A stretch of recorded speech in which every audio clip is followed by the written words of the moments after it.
बस रे चालाण हेउथिला श्रमिक हठात माड़ी बसिले गां लोक माने 5 जन नाबालक समेत 15 जन श्रमिक उद्धार होइचंती। घटनास्थल रे पुलिस पहुंची बस को सीज करबा सहित दलाल को भी अटक रखिछि। सेबडे जिला श्रम अधिकारी को टीम पहुंची 5 जन नाबालकों को उद्धार करी सीडब्ल्यूसी हेफाजत को नेइचंती एवं बालेश्वर जिला सदर थाना कसबा फांडी रसालपुर ये होची घटना। आज सकाळु सकाळु 15 जन श्रमिकों को नहीं बालेश्वर आंध्र विजयवाड़ा को जाउथिले एक बस एवं एही समय रे बस को अटकाइथिले गां लोक माने एवं परे पुलिस को मध्य खबर देथिले। खबर पाई कसबा फांडी पुलिस घटनास्थल रे पहुंची तदंत करबा सहित जिला श्रम विभाग को खबर देथिले। श्रम विभाग एवं पुलिस एनी तदंत करी 5 जन नाबालकों समेत अन्य श्रमिकों को मध्य उद्धार करछन्ते। एथि सहित जने दलाल को मध्य अटक रखिछि पुलिस। तेबे विजयवाड़ा रे एक घरोई टेंट हाउस रे काम करबा पई श्रमिक मानकु निया जाउथिला।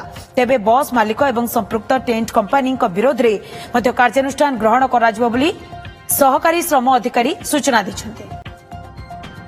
आज सकाळे ए बाहर गाड़ी बस आसिकी एठी पिला मानकु उठौथिबार सूचना मते आसिला जे आम पिला माने फोन कले जे नना आमर ए अंचलरू किछि नाबालक पिलांकु नै होउचंती आंध्र प्रदेश। मु कहली काहेकि ना आपण आसंतु स्थान रे पहुंचले आमे जानिबा।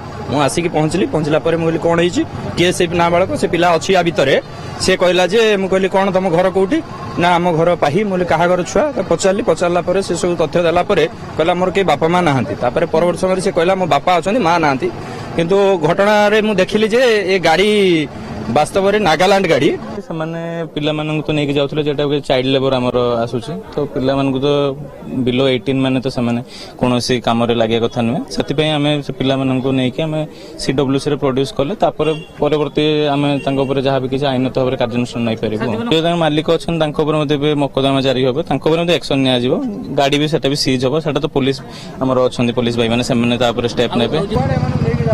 विजयवाड़ा काहे काम करते दिले छुआ माने कहि दिले भाई केते जण लेके जाउतला एबे तो आसी ना लोक रोई 30 जण भर्ती जबा थिला आपण सबले नियम ने खर्च सब बेले छोटो पिला भी नहीं जानती ना छोट पिला तो न जानि के आसंती गोटे दिन छुआ जानि ना हठात आसंती मत मु जानिनी तांको पैसा भी देई नै किछि नै जादर मागी छथि छुआ माने घर खर्च नै 1000 2000 देबे देइछि।